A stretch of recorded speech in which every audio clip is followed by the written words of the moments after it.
नमस्कार। आज की वर्चुअल क्लास में आप सभी लोगों का हार्दिक स्वागत है, अभिनंदन है। मध्य प्रदेश के विभिन्न वर्चुअल क्लास सेंटर्स पर जो शिक्षकगण पधारे हुए हैं उनका मैं हार्दिक स्वागत करता हूँ, अभिनंदन करता हूँ। आज की जो वर्चुअल क्लास है वो ऑन डिमांड है। आपके माध्यम से ये मांग की गई थी कि आपके लिए प्रशासनिक सेवाओं में खासतौर पर पीएससी यूपीएससी के लिए साक्षात्कार की तैयारी कैसे की जाए, इस पर एक व्याख्यान होना चाहिए। और आज इस वर्चुअल क्लास में आपके समक्ष पीएससी यूपीएससी के माध्यम से प्रशासनिक सेवाओं के लिए साक्षात्कार किस तरह से दिया जाए या साक्षात्कार की तैयारी किस तरह से की जाए, इस पर चर्चा होगी। मैं अपनी बात शुरू करूं उसके पहले मैं एक छोटी सी कहानी, छोटी सी बात आपके सामने रखना चाहता हूं। एक समय एक राजा था, बहुत ही दयालु था। इंसानों से ही नहीं, जानवरों से भी उसको बड़ा प्यार था। एक व्यापारी को इस बात की जानकारी हुई, उसके पास कुछ बर्ड्स थी, पक्षी थे, और उसमें से दो बाज ऐसे थे जो बहुत महत्वपूर्ण थे उसके पास। उसने सोचा कि राजा चूंकि पक्षियों से बड़ा प्रेम करता है तो ये भेंट उनके लिए मुफीद रहेगी, उपयुक्त रहेगी। और उस व्यापारी ने दो बाज अलग अलग क्लाइमेट में रहने वाले राजा को भेंट में दिए। राजा ने उन बाज को, दोनों बाजों को अपनी बर्ड सेंचुरी में रखवाया और ट्रेनर को यह हिदायत दी कि इन बाजों को यहाँ के क्लाइमेट के हिसाब से, यहाँ के वातावरण के हिसाब से उनको ट्रेंड करें। और बड़ी खुशी खुशी मास्टर ट्रेनर ने उन बाजों की ट्रेनिंग शुरू की। एक हफ्ते बाद जब राजा उस बर्ड सेंचुरी में पहुंचा, उसने सुना कि जो बाज हैं बहुत स्मार्ट हैं और बहुत तीव्रता के साथ उड़ते हैं। तो वो जब बर्ड सेंचुरी में पहुंचा तो उसने मास्टर ट्रेनर से कहा कि भाई इनका हमें परफॉर्मेंस दिखाइए। तो एक बाज को उसने पिंजरे में से बाहर निकाला।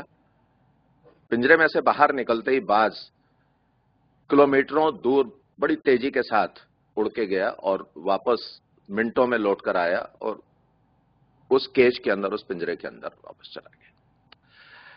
दूसरे बाज को जब पिंजरे में से बाहर निकाला तो वो बाहर निकला और बाहर निकलकर पास में एक पेड़ था, उस टहनी पर जाकर बैठ गया।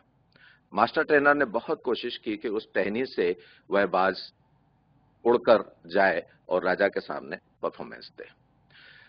राजा ने पूछा ऐसा क्या है, तो उसने कहा कि ये एक बाज तो यहाँ के क्लाइमेट से फिट बैठ गया है और बहुत अच्छा परफॉर्मेंस दे रहा है, लेकिन दूसरे बाज को मैं बहुत चाहने के बाद भी इस टहनी से आगे नहीं बढ़ा पाया हूं। ये वृतांत सुनकर राजा को बड़ा आश्चर्य हुआ और राजा ने कहा कि ठीक है, मैं देखता हूं कि इस दूसरे बाज के लिए क्या किया जा सकता है। मैं अपनी बात को यहीं खत्म करता हूं और इस बात को पूरा करूंगा जब ये लेक्चर खत्म होगा, तब मैं आपको बताऊंगा कि क्या हुआ। ये जो उड़ान एक बाज ने भरी थी, वो उड़ान हमारे युवा मन में जरूर पैदा होना चाहिए। उस उड़ान को पूरी करने की महत्वाकांक्षा, इच्छा हमारे मन में जरूर होना चाहिए। और ये इच्छाएं निश्चित रूप से, चूंकि मैं भी शासकीय महाविद्यालय में पिछले 25 वर्षों से सेवा दे रहा हूं और आप लोगों के बीच में उठता बैठता हूं, तो मुझे पता है कि आपके मन में वो भाव पैदा होते हैं। वो उड़ान उड़ने के लिए आपके अंदर वो भाव पैदा होते हैं। आप चाहते हैं कि आप भी बहुत तेजी के साथ उड़ें और उस मुकाम पर पहुंचे जहां ऐसे लोग पहुंचते हैं जिनका नाम होता है, जो देश की सेवा करते हैं, राष्ट्र की सेवा करते हैं। आप भी उस पंक्ति में खड़े होना चाहते हैं, वो उड़ान आप भरना चाहते हैं। मैं एक ऐसे व्यक्तित्व को आपके सामने प्रदर्शित कर रहा हूं जिन्हें शायद आप में से कुछ लोग जानते होंगे। ये अशोक खेमका हैं, सुप्रसिद्ध आईएएस, जो बहुत ईमानदार माने जाते हैं, और युवाओं के मन में ये भाव पैदा हो सकता है कि क्यों ना हम भी अशोक खेमका बने, क्यों ना हम भी वीजी खैरनार बने, जो ईमानदारी के लिए जाने जाते हैं। और वो छात्राएं जो अपने जीवन में कुछ करना चाहती हैं, जिन्होंने अपना लक्ष्य निर्धारित किया है या नहीं किया है, तो ऐसी मूर्तियों को देखकर लक्ष्य निर्धारित करना चाहती हैं, उनके लिए ये प्रेरणा स्रोत है। स्मिता सब्रवाल, जो कि सुप्रसिद्ध आईएएस हैं, इसके अलावा चंद्रकला दिखाई दे रही हैं। इन आईएएस को देखकर, इनकी कार्यपद्धति को देखकर और इन्होंने जिस तरह से नाम कमाया है उसको देखकर निश्चित रूप से छात्राओं के मन में ये भाव पैदा होता है, ये इच्छा जागृत होती है कि हम भी एक बहुत अच्छे आईएएस बने और किसी जिले के कलेक्टर बने, किसी संभाग के कमिश्नर बने और देश की जनता की सेवा करें। कुछ लोग पुलिस सेवा में जाना चाहते हैं, छात्राएं इस तरह की लेडी आईपीएस बनना चाहती हैं, और कुछ छात्र इस तरह से किसी जिले के सुपरिंटेंडेंट ऑफ पुलिस या कमिश्नर,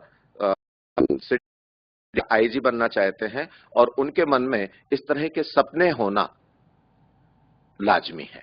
क्योंकि जो युवा मन होता है, युवा मन सपने देखने के लिए बिल्कुल स्वतंत्र होता है, स्वच्छंद होता है, और तमाम तरह के सपने देखे जा सकते हैं और आप लोगों के द्वारा देखे भी जाते हैं।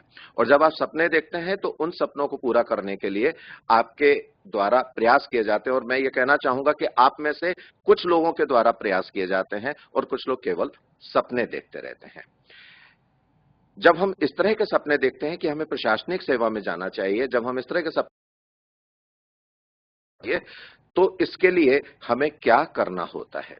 इसके लिए भारत सरकार के द्वारा, मध्य प्रदेश राज्य सरकार के द्वारा व्यवस्थाएं की गई हैं, और जब हम भारतीय प्रशासनिक सेवा या भारतीय पुलिस सेवा में जाने का विचार करते हैं तो हमें यूनियन पब्लिक सर्विस कमीशन की तरफ जाना होता है। यूनियन पब्लिक सर्विस कमीशन एक ऐसा संघीय ढांचा है, एक ऐसा कॉन्स्टिट्यूशनल स्ट्रक्चर है जहां से पूरे देश के लिए, अखिल भारत के लिए विभिन्न प्रकार की सेवाओं में युवाओं की नियुक्ति की जाती है, अपॉइंटमेंट किया जाता है, और इसका हेड ऑफिस न्यू दिल्ली में है, नई दिल्ली में इसका हेड ऑफिस है। और इस यूपीएससी के माध्यम से एक ही परीक्षा में 24 से भी अधिक सेवाओं के लिए विज्ञापन निकलता है और उनसे जाती है। ये इसका एम्ब्लेम यूपीएससी का, और ये इसके यूपीएससी के न्यू दिल्ली में स्थित बिल्डिंग और एक और बिल्डिंग, ये आपको मैं इसलिए दिखा रहा हूं ताकि आपको ये लगे कि हमें किस अभिकरण की तरफ, किस एजेंसी की तरफ आगे बढ़ना है, और आगे जहां आपका पड़ाव खत्म होगा जगहों पर आपको इंटरव्यू के लिए जाना पड़ेगा। और अगर हम राज्य सेवाओं की बात करें, जो बच्चे ये सोचते हैं कि हम यूपीएससी के लिए उपयुक्त नहीं हैं और हमें राज्य सेवाओं में जाना है, डिप्टी कलेक्टर बनना है, डीवाईएसपी बनना है, एसडीओपी बनना है, या अन्य एलाइड सर्विसेज में हमें जाना है, तो ऐसी स्थिति में मध्य प्रदेश सरकार के द्वारा भी एक एजेंसी स्थापित है, संवैधानिक एजेंसी स्थापित है, जिसे मध्य प्रदेश लोक सेवा आयोग के नाम से जाना जाता है, एमपीपीएससी के नाम से जाना जाता है, और इसका हेडक्वार्टर, इसका हेड ऑफिस इंदौर में है। और एमपीपीएससी के माध्यम से एक साथ 21 से भी ज्यादा सर्विसेज के लिए विज्ञापन निकाला जाता है, जिसमें आप लोगों को आवेदन करने की अनुमति होती है। तो यूपीएससी के माध्यम से या पीएससी के माध्यम से, स्टेट पीएससी के माध्यम से, यदि आप एमपी से हैं तो एमपीपीएससी के माध्यम से हम अपने सपनों को साकार कर सकते हैं। इसके लिए ग्रेजुएशन होना बहुत जरूरी है, ग्रेजुएट होना बहुत जरूरी है, और जो बच्चे ग्रेजुएट हो जाते हैं वो इसके लिए अप्लाई कर सकते हैं। लेकिन मेरा अपना मानना यह है कि जब आप ग्रेजुएशन कर रहे होते हैं, अगर आपका लक्ष्य निर्धारित है, अगर आपने सपना देख लिया और उसके लिए आप प्रयास कर रहे हैं, तो फर्स्ट ईयर से ही आप भले साइंस में या आर्ट्स में या कॉमर्स में या किसी और दूसरी फैकल्टी में ग्रेजुएशन कर रहे हैं, तो फर्स्ट ईयर से ही आप तैयारी शुरू कर देते हैं और तीसरे साल में पहुंचते पहुंचते आप इतने परिपक्व हो जाते हैं, इतने मैच्योर हो जाते हैं, या इतना आपका विजन बढ़ जाता है कि आप इन पब्लिक सर्विस कमीशंस में अप्लाई करते हैं और फर्स्ट अटेम्प्ट में आपका सिलेक्शन होने की संभावना होती है। और निश्चित रूप से जो लोग बहुत ज्यादा मेहनत करते हैं, दृढ़ संकल्पित होते हैं, वो प्रीलिम यानी प्रारंभिक परीक्षा, मुख्य परीक्षा में बहुत जल्दी उत्तीर्ण होते हैं, क्योंकि उन्होंने मेहनत की हुई होती है, उनके पास विषय का पूरा ज्ञान होता है और प्रारंभिक परीक्षा में तुरंत पास होते हैं, मुख्य परीक्षा को उत्तीर्ण कर लेते हैं। लेकिन जब वो इंटरव्यू में पहुंचते हैं, वहां उनको समस्या होती है। कुछ बच्चों से जैसे मेरी बात होती है तो बताते हैं कि सर, हमने 3 बार मेन एग्जामिनेशन पास किया है, लेकिन इंटरव्यू में हम सफल नहीं हो पाते हैं, वहां हम फेल हो जाते हैं, वहां हमारा फेलुअर होता है और मैं ये समझ नहीं पाता हूं कि मुझे क्या करना चाहिए। ऐसी कि ऐसे बच्चे जो विषय पर अच्छी पकड़ रखे हुए हैं लेकिन इंटरव्यू में वो सफल नहीं हो पाते हैं, तो उन्हें निश्चित रूप से साक्षात्कार की तैयारी पर विशेष ध्यान देना होता है। और आज का जो ये व्याख्यान है, वस्तुतः इसी मुद्दे पर आयोजित किया गया है। ये एमपीपीएससी में, इंदौर में जो पीएससी की बिल्डिंग है, यहां आपको इंटरव्यू के लिए जाना हो सकता है। सवाल ये उठता है कि जब साक्षात्कार की बात आती है तो ये साक्षात्कार क्या होता है, साक्षात्कार किसे कहते हैं। पीवी यंग एक सोशल साइंटिस्ट हुए हैं और इनका कहना यह है कि a scientific method through which a person enters into a life of a stranger. साक्षात्कार वह एक प्रक्रिया है जिसके माध्यम से एक व्यक्ति दूसरे व्यक्ति के अंदर वैज्ञानिक तरीके से प्रविष्ट होता है। एक जो अजनबी होता है उसके अंदर वैज्ञानिक तरीके से प्रविष्ट होता है, उससे जानकारियां हासिल करता है। यह पीवी यंग का मानना है। कलिंगर एक दूसरी तरह की बात करते हैं कि ये एक face to face interpersonal situation है जिसके माध्यम से एक व्यक्ति दूसरे व्यक्ति से प्रश्न पूछता है और तमाम सामाजिक समस्याओं का समाधान करने की कोशिश करता है। उसका अंतिम जो उद्देश्य होता है वह कैंडिडेट का सिलेक्शन करना होता है। और हम इंटरव्यू को अगर कॉमन पर्सपेक्टिव में बात करें तो in simple words we can say that interview is a verbal communication। ये एक वाचिक संचार की व्यवस्था है, दोहरा संवाद करती है दो व्यक्तियों के बीच में, या एक तरफ एक व्यक्ति होता है, दूसरी तरफ दो या दो से ज्यादा व्यक्ति होते हैं, उनके बीच में संवाद होता है और जो व्यक्ति आपस में संवाद करते हैं उसमें सूचनाओं का आदान प्रदान होता है और व्यक्ति की इफिशिएंसी के बारे में उसका एनालिसिस होता है, उसका मूल्यांकन होता है। साक्षात्कार का सीधा सा अर्थ यह हुआ कि एक व्यक्ति जो अपने आप को दूसरे व्यक्ति के सामने या दूसरे व्यक्तियों के समूह के सामने इस उद्देश्य से प्रस्तुत करता है कि उसे कोई एक अच्छा जॉब चाहिए, उसे एक सर्विस चाहिए, तो उसके माध्यम से उस व्यक्ति को मानसिक रूप से तैयार होना पड़ता है कि सामने जो समूह बैठा हुआ है, व्यक्तियों का समूह है, पैनल है, बोर्ड है, वह उससे जो भी प्रश्न पूछेगा उस प्रश्न का उसे जवाब देना है। इसके जो उद्देश्य हैं, उन उद्देश्यों को अगर हम देखें तो खासतौर पर 3 बातें निकलकर सामने आती हैं कि एक तो इंफॉर्मेशन गैदर की जाती है, सामने वाले व्यक्ति से जो साक्षात्कारी है, जो साक्षात्कार देने के लिए, इंटरव्यू देने के लिए उपस्थित हुआ है, उससे जानकारियां, सूचनाएं उपलब्ध की जाती हैं, उससे सूचनाएं निकलवाई जाती हैं, और यह देखा जाता है कि कितना % यह व्यक्ति ज्ञान रखता है और इससे घुमा फिराकर जितने भी प्रश्न पूछे जाएंगे उसमें से कितने प्रश्नों का उत्तर ये सही देता है, और जिन प्रश्नों का उत्तर ये सही नहीं दे पाता है उस पर उसका रिस्पॉन्स क्या रहता है, उसका एटीट्यूड क्या रहता है, उसका बिहेवियर क्या रहता है, यह इसके माध्यम से देखा जाता है। प्रॉब्लम सॉल्विंग क्वेश्चंस रखे जाते हैं, वह भी इंटरव्यू का एक हिस्सा होता है और इस इंटरव्यू के माध्यम से व्यक्ति का इवैल्यूएशन भी होता है, उसका विश्लेषण होता है, उसका मूल्यांकन होता है, समग्र मूल्यांकन होता है कि आपने प्रारंभिक परीक्षा पास कर ली, आपने मुख्य परीक्षा पास कर ली। इसका मतलब यह है कि आपको विषय का तो ज्ञान है, लेकिन क्या आपके अंदर व्यवहारिक ज्ञान है? उस व्यवहारिक ज्ञान को नापने के लिए, उसका विश्लेषण करने के लिए, उसका मूल्यांकन करने के लिए साक्षात्कार की व्यवस्था की जाती है। ये एक आपको मैं डेमो बता रहा हूं कि एक बोर्ड जिसके सामने आपको बैठना पड़ सकता है साक्षात्कार के लिए, यह बोर्ड इस तरह का होता है।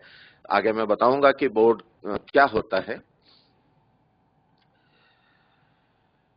इंटरव्यू के माध्यम से आपको ये बताना होता है, साक्षात्कार के माध्यम से आपको यह सिद्ध करना होता है, प्रूव करना होता है कि you are the best candidate for this job. यानी इस सर्विस के लिए, इस जॉब के लिए आपसे बढ़कर कोई एप्रोप्रिएट पर्सन नहीं है, यह आपको प्रूव करना पड़ता है। आपको यह बताना पड़ता है कि आप ये जॉब कर सकते हैं, आपने ये जॉब करने के लिए एक सपना संजोया है, वो अपने साक्षात्कार के माध्यम से आपको ये शो करना पड़ता है, आपको ये बताना पड़ता है कि आप ही वो व्यक्ति हैं जो इस जॉब के लिए फिट हैं। ये ऑब्जेक्टिव्स साक्षात्कार के लिए कौन कौन से ऑब्जेक्टिव्स हो सकते हैं? To gather information, create relation between two person. Interview के माध्यम से दो व्यक्तियों या दो पक्षों के बीच में परस्पर संबंध स्थापित होता है। थोड़े समय के लिए वो 15 मिनट का भी हो सकता है, 20 मिनट का हो सकता है, 5 मिनट का हो सकता है, या 30 मिनट का या 45 मिनट का भी हो सकता है। जब हम कैंडिडेट से बात करते हैं,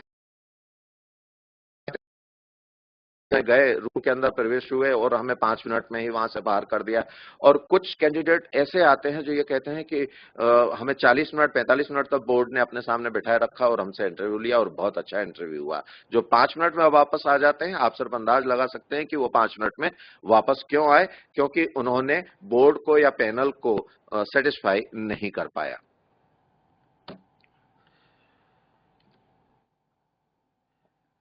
साक्षात्कार किस प्रकार के होते हैं? यहां केवल आपकी नॉलेज बढ़ाने के लिए मैं साक्षात्कार के विभिन्न प्रकारों का जिक्र कर रहा हूं, क्योंकि प्रशासनिक सेवाओं के लिए, पीएससी यूपीएससी के लिए एक पर्टिकुलर साक्षात्कार लिया जाता है, उस पर भी मैं जिक्र करूंगा। लेकिन साक्षात्कार के प्रकार, प्रशासनिक सेवाओं के अलावा आप अन्य सेवाओं में भी जाना चाहते हैं तो उसके लिए साक्षात्कार की तैयारी कैसी होना चाहिए, वो मैं आपको यहां बताने का प्रयास कर रहा हूं। कैंपस इंटरव्यू होता है। आप लोग बहुत भली बातें जानते हैं कि प्रोफेशनल कॉलेजेस के अंदर कंपनीज आती हैं और वो कैंपस इंटरव्यू करती हैं। स्क्रीनिंग इंटरव्यू होता है, जो कि एक व्यक्ति के द्वारा, एक फर्म के द्वारा एक रिज्यूमे मंगा लिया जाता है, बायोडाटा मंगा लिया जाता है और उसमें से स्क्रीनिंग करके छांट लिया जाता है वो, और फोन पर आपसे बात करके आपका सिलेक्शन किया जाता है। 1-to-1 इंटरव्यू होता है, यानी दो पक्ष हैं, एक आप हैं और सामने वाला पक्ष जो आपसे इंटरव्यू ले रहा है वो भी एक ही व्यक्ति है। ये 1-to-1 इंटरव्यू होगा।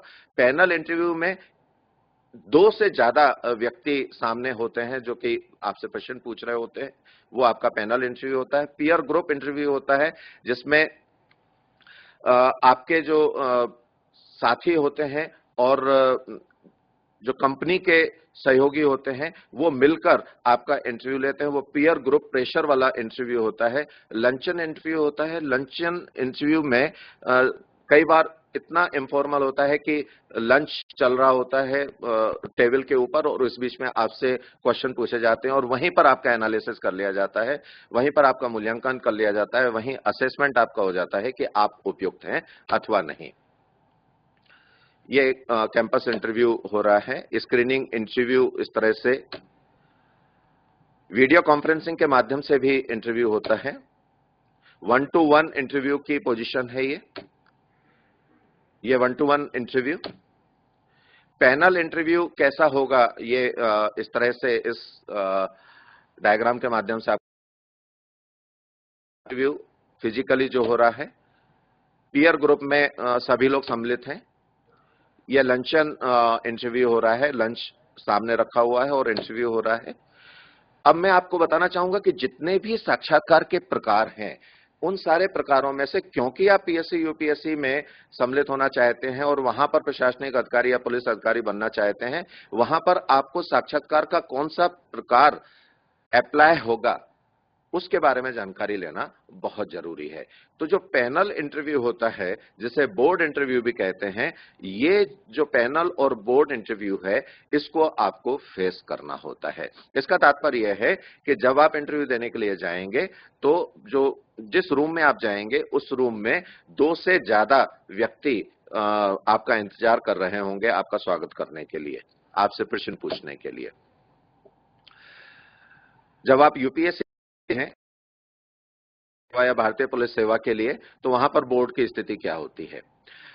मैं आपको बताना चाहूंगा कि जब आप वहां पर साक्षात्कार देने के लिए जाते हैं, तो बोर्ड में यूपीएससी का चेयरमैन हो सकता है और इसके अलावा 5 से 7 मेंबर और हो सकते हैं, जिसमें 2-3 यूपीएससी के ही मेंबर होंगे और बाकी सब्जेक्ट एक्सपर्ट हो सकते हैं या स्किल एक्सपर्ट्स हो सकते हैं।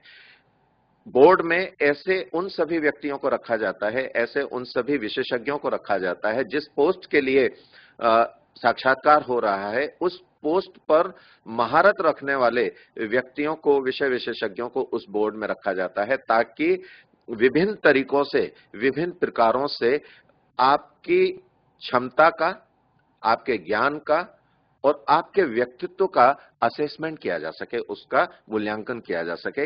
इसलिए 5 से 7 व्यक्ति उस बोर्ड के अंदर होते हैं और वो सभी मैच्योर होते हैं, वो सभी सीनियर होते हैं।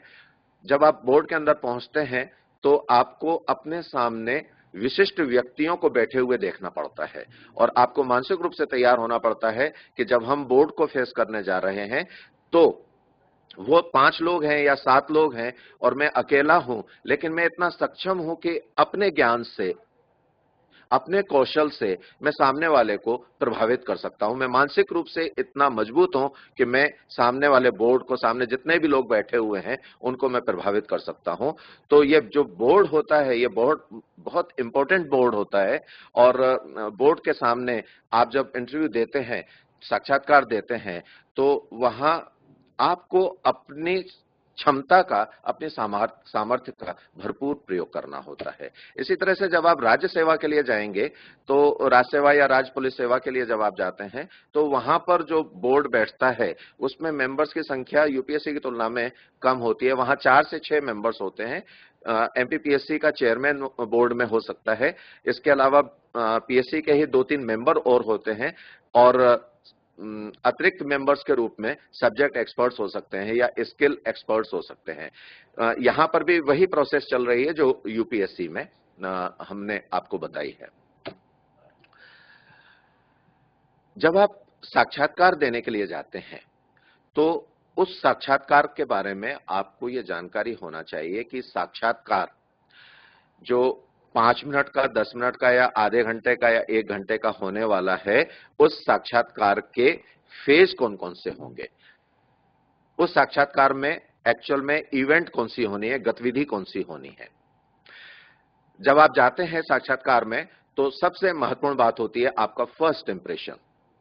जैसे ही आप रूम के अंदर प्रविष्ट होते हैं, साक्षात्कार कक्ष में जाते हैं, साक्षात्कार कक्ष में एंटर होते ही वो बोर्ड ये समझ लेता है कि जो कैंडिडेट एंटर हुआ है अथवा नहीं है। तो आप एंट्री डैशिंग एंट्री होना चाहिए। उस डैशिंग एंट्री के साथ ही इंटरव्यू के ऊपर, इंटरव्यूअर्स के ऊपर प्रभाव पड़ता है और वो आपको आगे और असेस करने की कोशिश करते हैं। जब आप जाकर वहां पहुंचते हैं और आपसे बैठने के लिए कहा जाता है और आप बैठते हैं और थैंक यू बोलते हैं, जिस तरीके से आप वहां बैठते हैं, जो उस समय आपकी बॉडी लैंग्वेज होती है, वो किस प्रकार की है, वो भी सामने वाले बोर्ड के ऊपर प्रभाव डालती है। इसके पश्चात जब आप कोई भी क्वेश्चन शुरू होने के पहले आपसे कहा जाता है कि आप अपने बारे में बताइए, तो आपका जो प्रेजेंटेशन होता है वो किस तरह का होता है, आपकी जो भी क्वालिफिकेशन है, एकेडमिक क्वालिफिकेशन या एक्स्ट्रा करिकुलर जो क्वालिफिकेशंस हैं आपकी, उन क्वालिफिकेशंस को आप किस तरह से वहां प्रेजेंट कर रहे हैं, बोर्ड्स के सामने, जो बोर्ड वहां बैठा हुआ है, मेंबर्स के सामने आप किस तरह से प्रेजेंट कर रहे हैं, वो बहुत इंपॉर्टेंट होता है। आपका जो रिज्यूमे होता है, उस रिज्यूमे को आप किस तरह से लोगों के सामने प्रस्तुत कर रहे हैं, वो बहुत महत्वपूर्ण होता है। और ये एक दूसरा पड़ाव है जहां पर आप अपने बोर्ड को, अपने बोर्ड के सदस्यों को प्रभावित करते हैं। यहां अगर वो प्रभावित हो जाते हैं तो आप ये मान के चलिए कि 40% इंटरव्यू आपने कवर कर लिया। इसके बाद फिर कन्वर्सेशन शुरू होता है। जो थर्ड फेज आता है वो कन्वर्सेशन का आता है। कन्वर्सेशन में जो जो संवाद होता है दोनों पक्षों के बीच में, बोर्ड के मेंबर्स आपके ऊपर क्वेश्चन शूट करते हैं। जैसे बंदूक से गोली दागी जाती है या तोप से गोले दागे जाते हैं, उसी तरह से वो मेंबर्स आपके ऊपर क्वेश्चन शूट करते हैं। क्वेश्चन शूट करने के पहले उनका प्रयास रहता है, ये एक तरीका है, चाहे यूपीएससी का इंटरव्यू हो या पीएससी का इंटरव्यू, उनका ये एक मेथड है, उनका ये तरीका है कि जो कैंडिडेट अंदर आया है उसको रिलैक्स होने का पूरा मौका देते हैं। यदि उन्हें रिलैक्स होने का मौका नहीं मिलेगा तो बच्चा घबराएगा, कैंडिडेट घबराएगा, पसीना पसीना, और मेंबर्स के द्वारा पूछे गए क्वेश्चंस का आंसर प्रॉपर ढंग से नहीं दे पाएगा। तो कम से कम 3 से 4 मिनट का समय ऐसा हो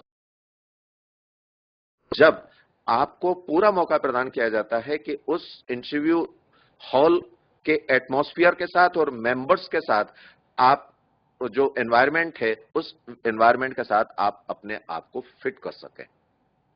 जब आप अपने आप को बिल्कुल रिलैक्स फील करते हैं, तब फिर उनका ये शूटिंग वाला मामला शुरू होता है। क्वेश्चंस वो वहां से दागना शुरू करते हैं, और जो क्वेश्चंस दागते हैं एक के बाद एक, हो सकता है आपको डिस्टर्ब करने के लिए बीच बीच में दूसरे मेंबर्स भी क्वेश्चंस करें, और आप हड़बड़ा जाएं, जिससे विपरीत परिस्थितियों में जो प्रतिकूल परिस्थितियां होती हैं, अगर ऐसी कोई प्रतिकूल परिस्थिति आपके प्रशासनिक काल में सामने आती हैं, आपके सामने आती हैं, तो आप हड़बड़ा जाएंगे। तो उन प्रशासनिक समस्याओं का समाधान आप कैसे करेंगे?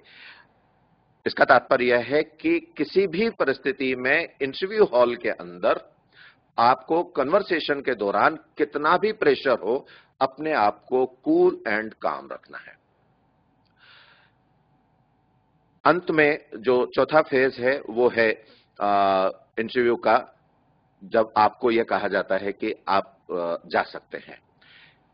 जब ये एंड होता है साक्षात्कार का, सारे क्वेश्चंस हो जाते हैं और उसके बाद आपको कहा जाता है कि आप जा सकते हैं। आप बिल्कुल ये मत समझिए कि उन्होंने कहा आप जा सकते हैं तो वहां आपका काम खत्म हो गया। आपका इंटरव्यू बहुत अच्छा रहा, बहुत ही एक्सीलेंट इंटरव्यू रहा, कन्वर्सेशन आपका बहुत अच्छा रहा, लेकिन जब आपसे कहा गया कि अब आप जा सकते हैं, तब आप थोड़े से ढीले पड़ गए। आपकी बॉडी लैंग्वेज ऐसी दिखाई दे रही है कि आप बहुत ज्यादा उत्साही यहां दिखाई दे रहे हैं, या आपने जो मटेरियल वहां दिया था, जो डॉक्यूमेंट्स वहां दिए थे, उनको हैप्जार्ड तरीके से कलेक्ट कर रहे हैं। वहां आपका जो तरीका दिखाई देता है, उससे हो सकता है कि जाते जाते भी आपके इंटरव्यू के ऊपर कुप्रभाव पड़े, बैड इंपैक्ट हमें दिखाई देता है वहां पर। तो ऐसी स्थिति में जब ये कहा जाए कि आप जा सकते हैं, तब भी अपने आप को संयत रखना है और बहुत ही प्रॉपर ढंग से आप अपने आप को इंटरव्यू कक्ष से बाहर लेकर आए।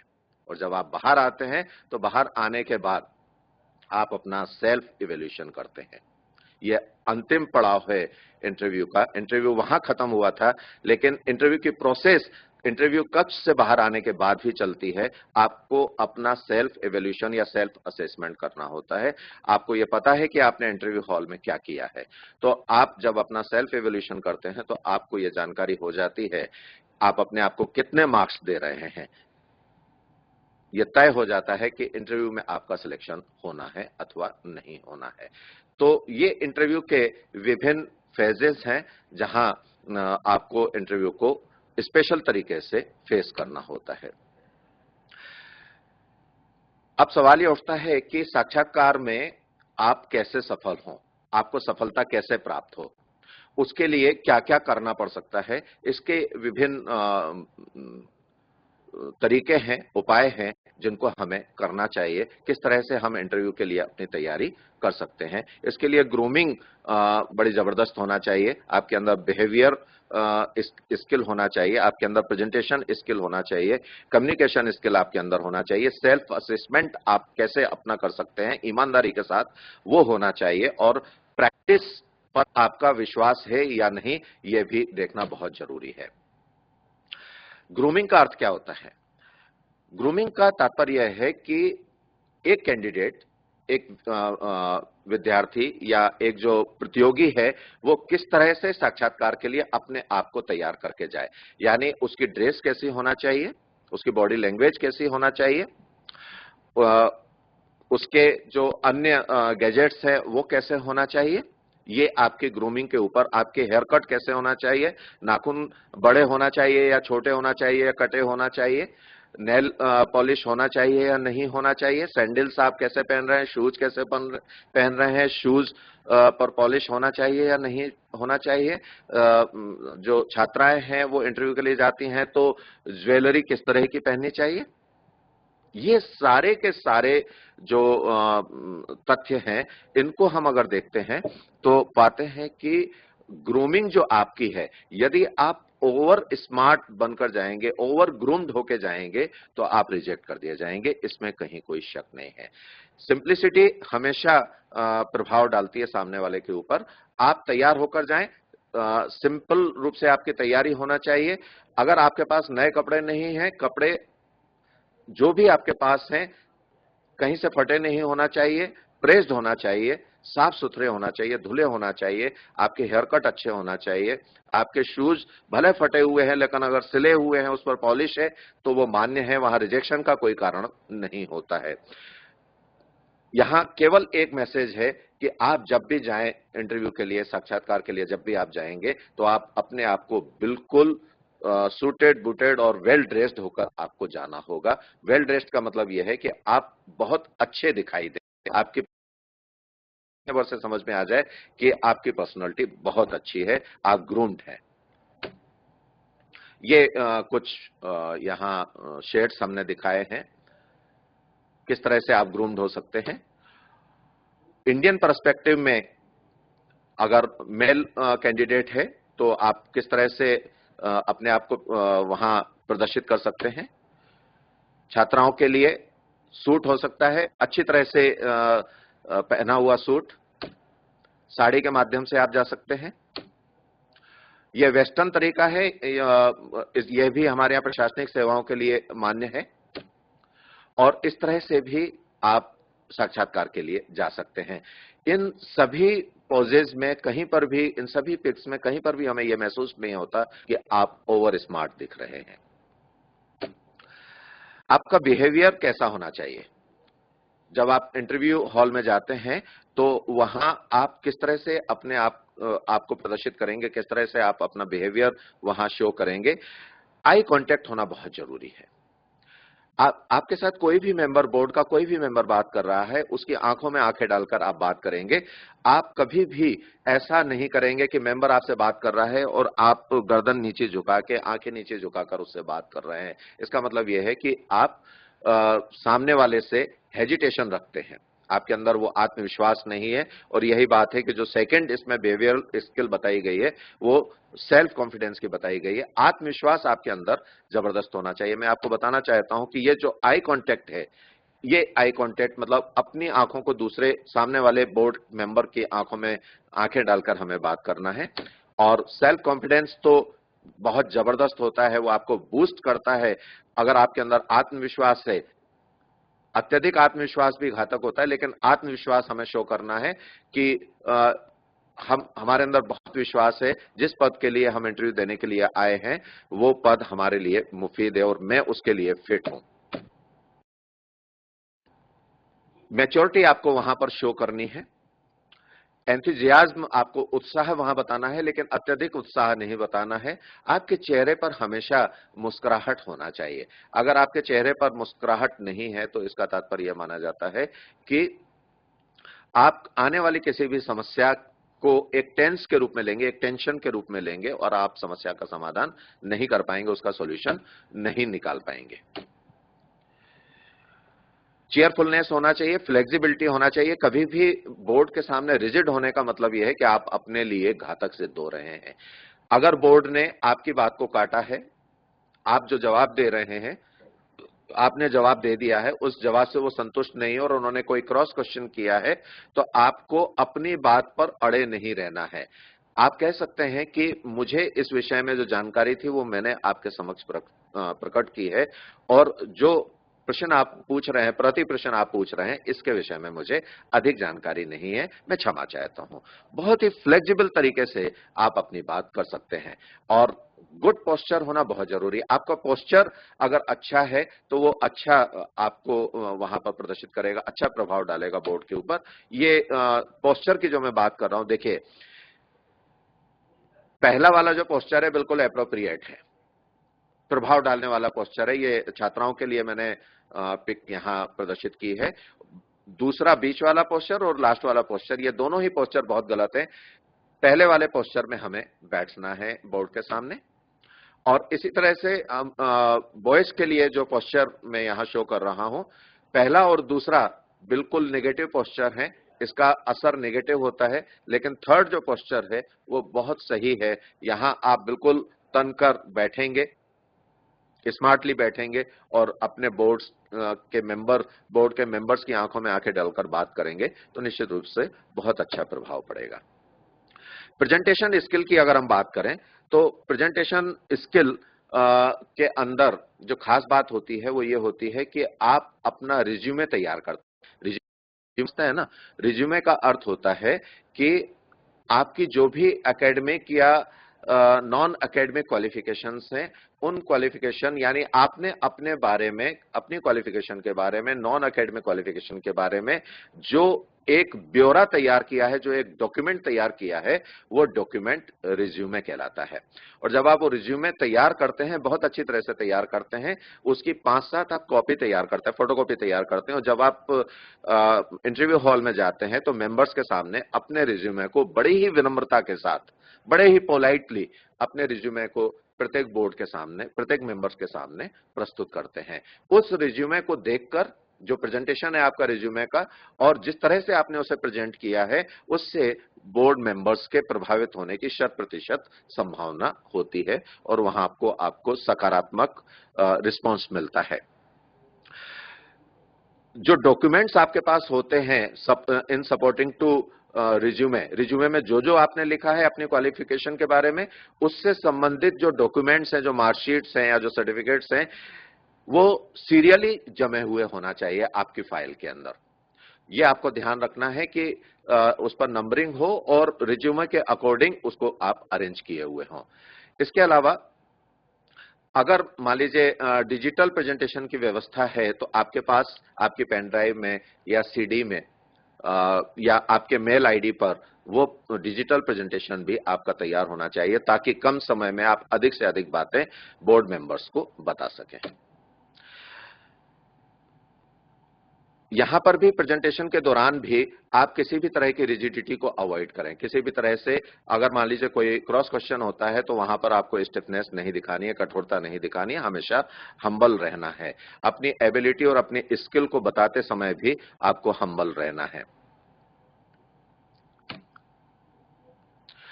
थर्ड आता है कम्युनिकेशन स्किल। ये एक बहुत इंपॉर्टेंट स्किल है, जो हर उस बच्चे को आना चाहिए, हर उस कैंडिडेट को आना चाहिए जो आगे चलकर भविष्य में कुछ बनना चाहता है, प्रशासनिक अधिकारी बनना चाहता है या पुलिस अधिकारी बनना चाहता है या किसी अन्य सेवा में मैनेजरियल पोस्ट पर जाना चाहता है। वहां पर कम्युनिकेशन स्किल, संचार कौशल आपके पास होना ही चाहिए।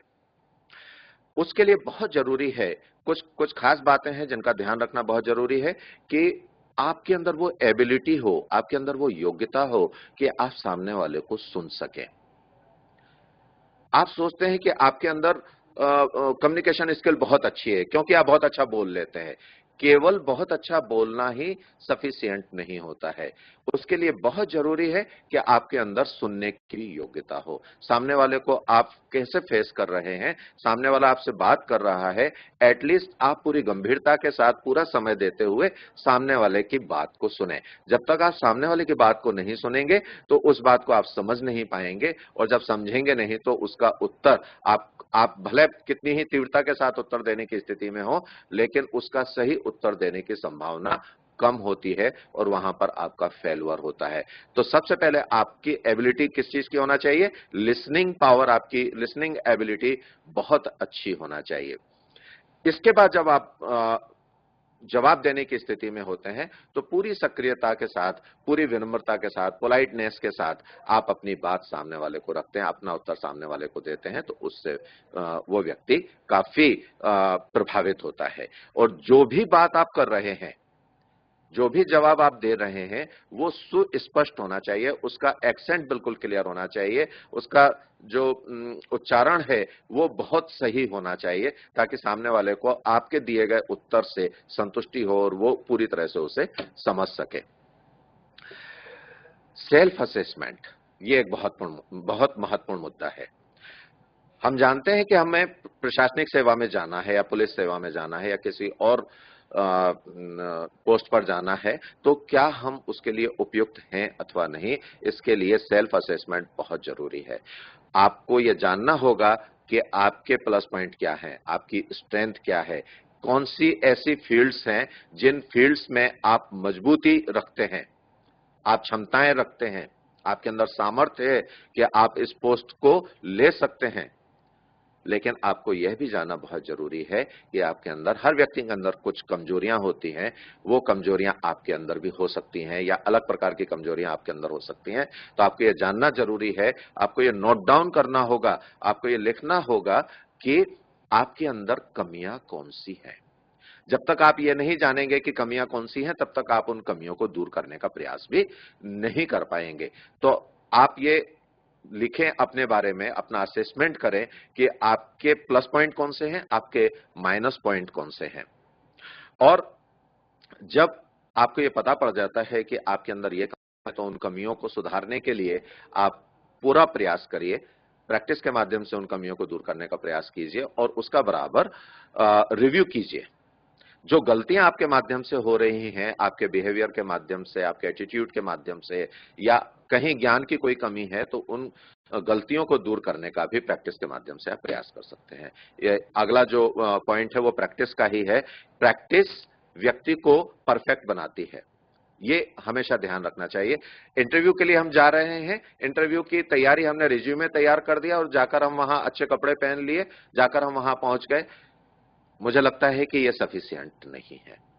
एक अच्छा इंटरव्यू आपको देना है, एक सक्सेसफुल अगर इंटरव्यू आपको देना है, तो उसके लिए बहुत जरूरी है कि आप पूरी तैयारी के साथ जाएं।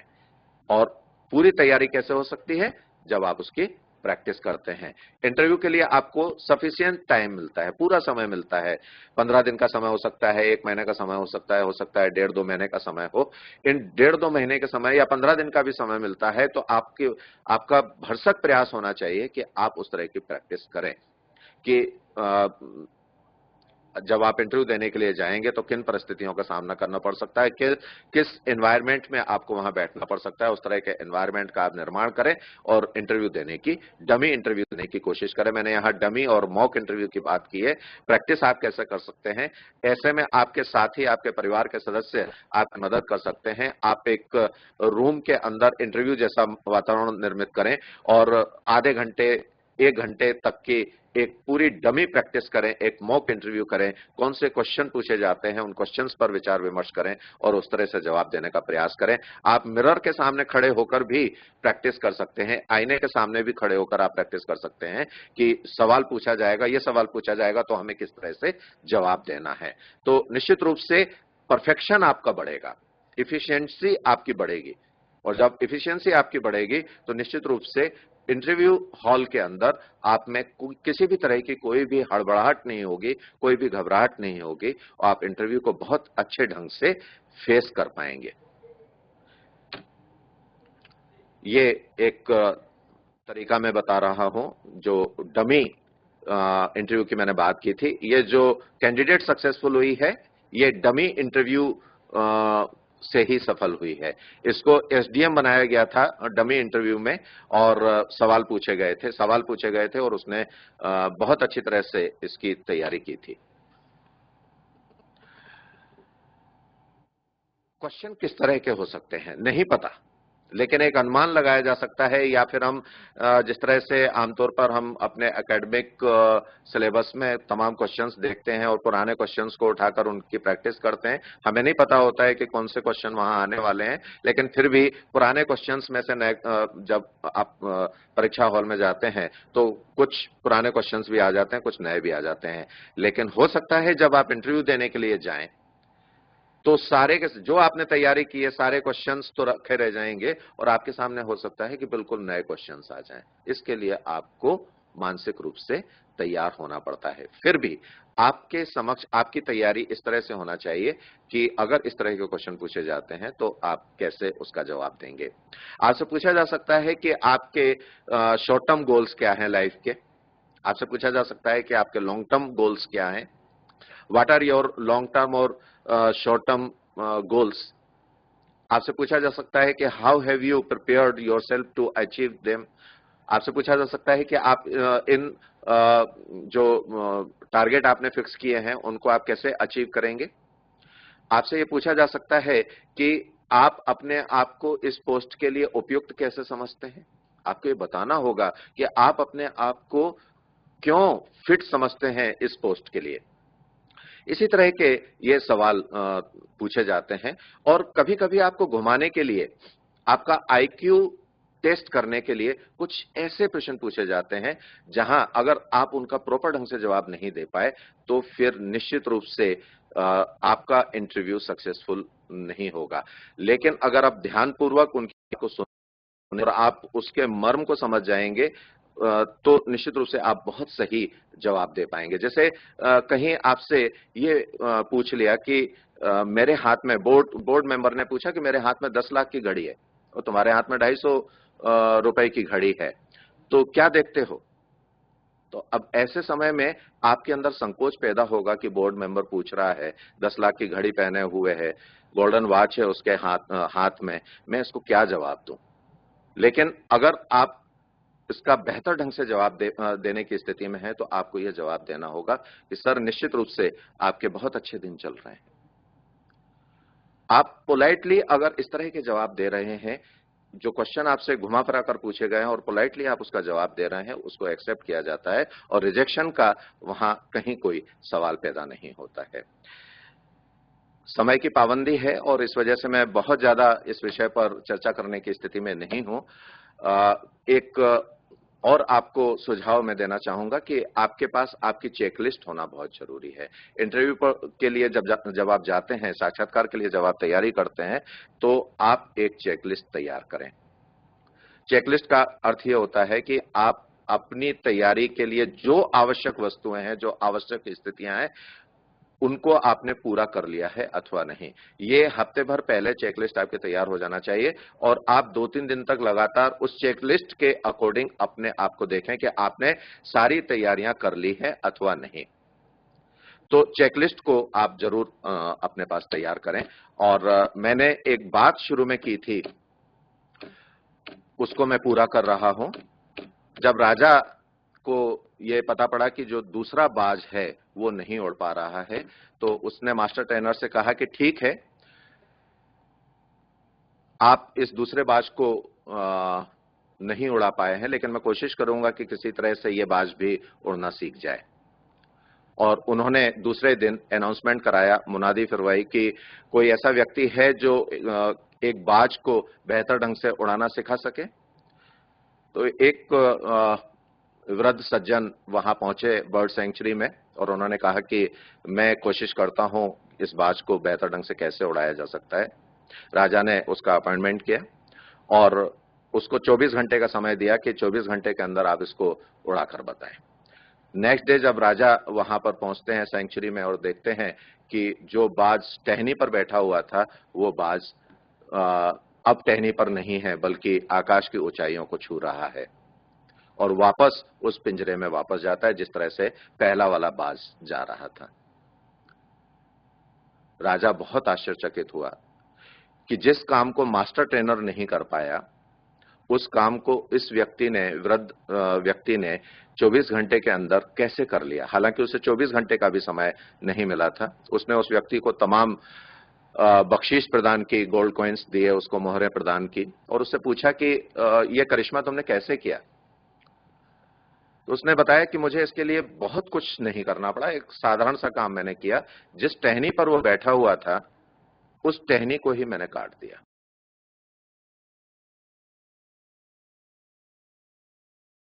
तो उस बाज के पास उड़ने के सिवाय और कोई चारा नहीं रह गया था और वह बाज भी पहले बाज की तरह आकाश की ऊंचाइयों तक उड़ने में सक्षम हो गया।